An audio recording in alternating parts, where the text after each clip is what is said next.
हम में से बहुत सारे लोगों की जिंदगी यूं ही व्यर्थ चली जाती है, खाली चली जाती है। इस जगह पर खाली और व्यर्थ का मतलब हम अपनी जिंदगी में वो सब नहीं कर पाते जो हम करना चाहते हैं, और जब हमारा काम पूरा नहीं होता है, हम जैसा सोचते हैं अगर वैसा नहीं होता है, तो फिर हम अपनी मन की खुशी के लिए कुछ ऐसा सोचते हैं जिससे हमें तसल्ली मिले, हमारा मन खुश हो, और वो है अपने भाग्य को कोसना या फिर ईश्वर को दोष देना। हम हमेशा ऐसा ही करते हैं, हम ईश्वर को कोसते रहते हैं कि हमारा भाग्य ऐसा क्यों बनाया, हमारे भाग्य में तो कुछ लिखा ही नहीं है, हमारा पूरा जीवन यूं ही खाली चला जा रहा है। भगवान ने पता नहीं क्यों हमें पिछले जन्म का दंड दिया है। दोस्तों, सच बात तो ये है कि इस सृष्टि के रचयिता ने हमारे भाग्य में कोई भी दुख नहीं लिखा है। उन्होंने तो हमारे भाग्य में केवल सुख और सुख ही लिखा है। लेकिन आखिर क्यों फिर भी हमें दुख मिलते हैं? आखिर ऐसा क्यों होता है जब ईश्वर ने, हमें बनाने वाले ने हमारे लिए सुख लिखा है और हमें सुख देने के लिए ये फूल, वनस्पतियाँ, वातावरण, पेड़ पौधे और ये सारी प्राकृतिक चीज बनाई है जिससे कि हम सुखी रह सकें। हमारे लिए भगवान ने घर परिवार बनाया है, लेकिन फिर भी हम दुखी क्यों रहते हैं? आखिर इस दुख का कारण क्या है? तो आइए इसे एक छोटी सी कहानी के माध्यम से समझते हैं। इससे पहले कि आप इस कहानी में खो जाओ, हमारे इस चैनल को सब्सक्राइब कर लीजिए, वीडियो को लाइक और अपने दोस्तों में शेयर जरूर कर दीजिए। तो आइए दोस्तों, जल्दी से कहानी को शुरू करते हैं। एक व्यक्ति अपने जीवन में बहुत ज्यादा दुखी था। उस व्यक्ति के पास धन दौलत या जमीन जायदाद की कोई कमी नहीं थी। उस व्यक्ति को परिवार की भी कोई कमी नहीं थी। उसके पास अच्छे अच्छे मित्र थे, स्वस्थ शरीर था। कहने का मतलब यह है कि वो भौतिक रूप से पूरी तरह से परिपूर्ण था, लेकिन फिर भी वो बहुत ही ज्यादा दुखी था। उसके जीवन में इतना दुख था कि वो कभी कभी आत्महत्या करने की भी सोचता था। अगर बाहर से कोई भी व्यक्ति उसे देख लेता था तो कोई भी ये बात नहीं कह सकता था कि इस व्यक्ति को इतना दुख होगा। यहाँ तक के लोग उसे देखकर उसकी तरह जीवन जीने की कामना करते थे। वो व्यक्ति सोचता था कि इस दुनिया में केवल मुझे ही दुख मिला है, सभी लोग सुखी हैं, रिश्तेदार, पड़ोसी, मित्र सभी लोग अपने जीवन का आनंद ले रहे हैं, और ये दुख केवल मेरे नसीब में ही है, और हमसे बड़ा दुख किसी के पास है ही नहीं। लेकिन वास्तव में बात केवल उनकी नहीं, इस दुनिया में हम सभी दुखी हैं। जिन व्यक्ति के दुख में उनकी अमीरी और गरीबी का कोई मतलब नहीं है, वो व्यक्ति भी बहुत ज्यादा दुखी होता है, क्योंकि उस व्यक्ति के दुख का कारण उसकी पत्नी थी। वो व्यक्ति चाहता था कि उसकी पत्नी उसकी हर बात माने और हमेशा उसके पीछे चले। सेम कंडीशन उसकी पत्नी भी यही चाहती थी कि उसके पति उसकी हर बात माने और उसके अनुसार ही चले। ये कहानी केवल उस घर की नहीं है, ये कहानी दुनिया के सभी घरों की है। लगभग सभी घरों में ऐसा ही होता है। पति सोचता है कि पत्नी उसकी हर बात माने और पत्नी सोचती है कि पति उसकी हर बात माने, और इसी वजह से घर में कलेश बना रहता है। इसी वजह से पति और पत्नी में हर समय नोकझोंक होती रहती है। और इसी तरह से इस कहानी में पति और पत्नी एक दूसरे को अपने नियंत्रण में लेना चाहते थे।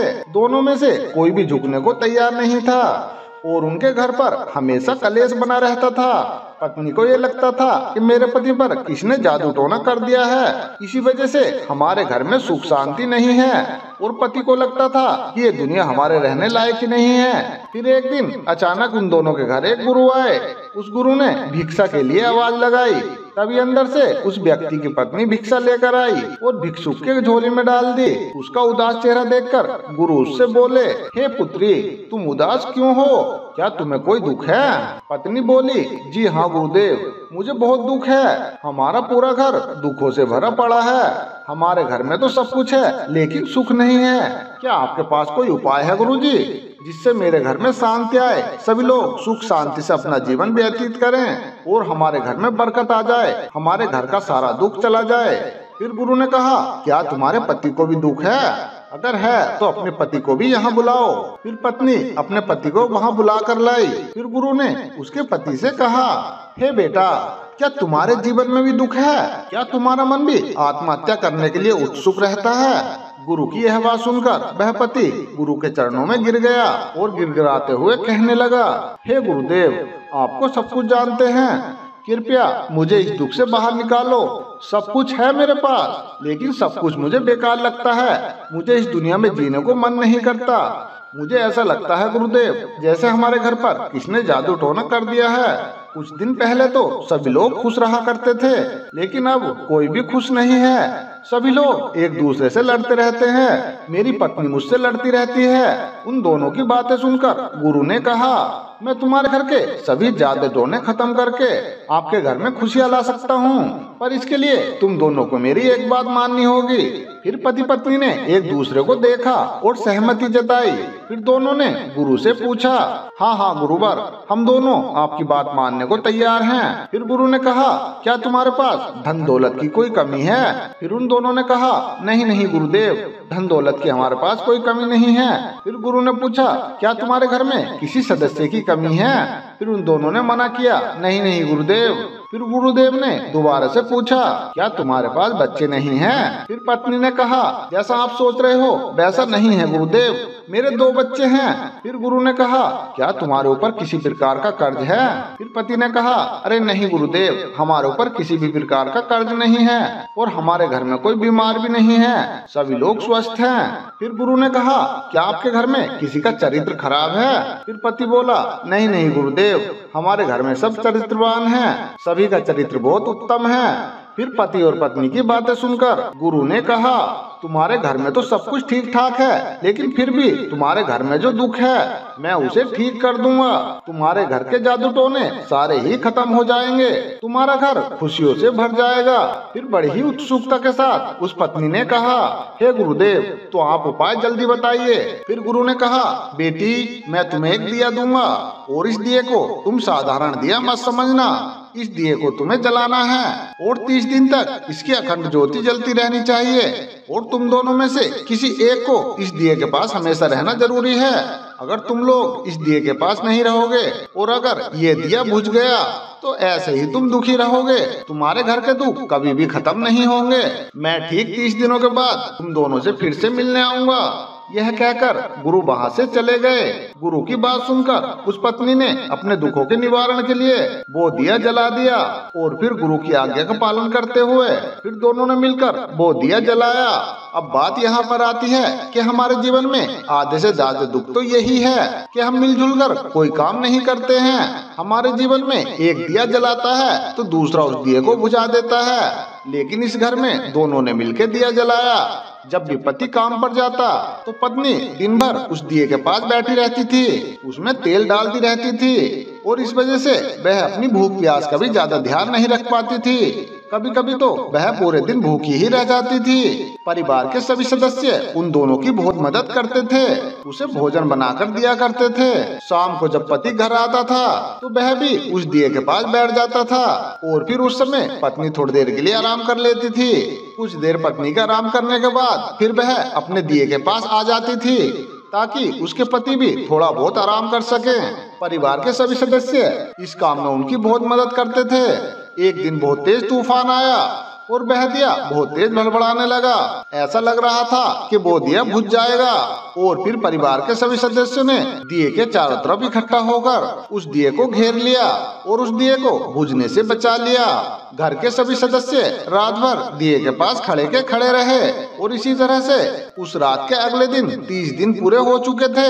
अगले दिन वह गुरु वापस उस घर में आए और पति पत्नी से कहने लगे, अरे बेटा, इस दिए को पूरे 30 दिन हो चुके हैं और मैं उस दिए को अपने साथ वापस लेने आया हूँ, क्या वो दिया अभी भी जल रहा है? फिर गुरु ने अंदर आके देखा तो वह दिया अभी भी जल रहा था। फिर गुरु मुस्कुराए और उन दोनों से कहा, जाओ, आज से तुम्हारा दुख दूर हुआ। और वह यह कहकर अपने दिए को लेकर वापस चले गए। दोस्तों, आश्चर्य वाली बात तो ये है कि उस घर का माहौल एकदम से बदल गया था। वहाँ के सभी सदस्य एक दूसरे की फिक्र करने लगे थे, एक दूसरे की चिंता करने लगे थे। सभी लोग एक दूसरे की बात का मान रखते थे। पति और पत्नी के बीच कोई भी झगड़ा नहीं होता था। अगर उन दोनों के बीच अगर कोई छोटी मोटी बात हो भी जाती तो वे लोग आपस में बैठकर सुलझा लेते थे। अब उनके बीच कोई भी सहानुभूति नहीं थी, बल्कि एक प्रेम का रिश्ता बन गया था।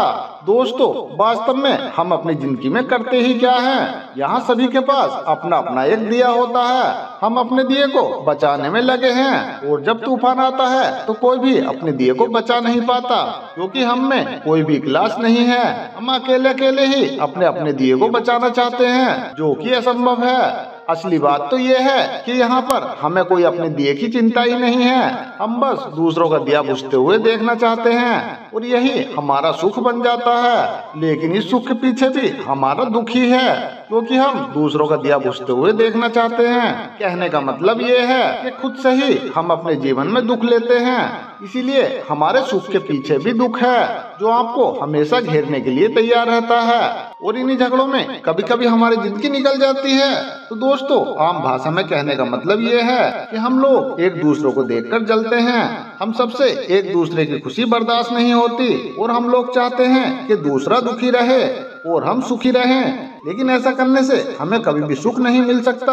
अगर जीवन में हम खुश रहना चाहते हैं तो हमें एक दूसरे को देखकर नहीं जलना चाहिए, एक दूसरे के काम को कभी नहीं बिगाड़ना चाहिए, हमेशा अपने काम पर ही ध्यान देना चाहिए, सारा फोकस अपने काम पर ही रखना चाहिए और हमें तरक्की के मार्ग पर आगे बढ़ना चाहिए और साथ ही साथ अपनों का ध्यान भी रखना चाहिए, अपनों की मदद करनी चाहिए। तो दोस्तों, अगर आपको इस वीडियो से कोई ज्ञान मिला हो तो कमेंट बॉक्स में बोधायनम में अवश्य लिखें। तो मिलते हैं दोस्तों इसी तरह की एक और नई वीडियो के साथ। तब तक आप अपना ध्यान रखिए और हमेशा खुश रहिए।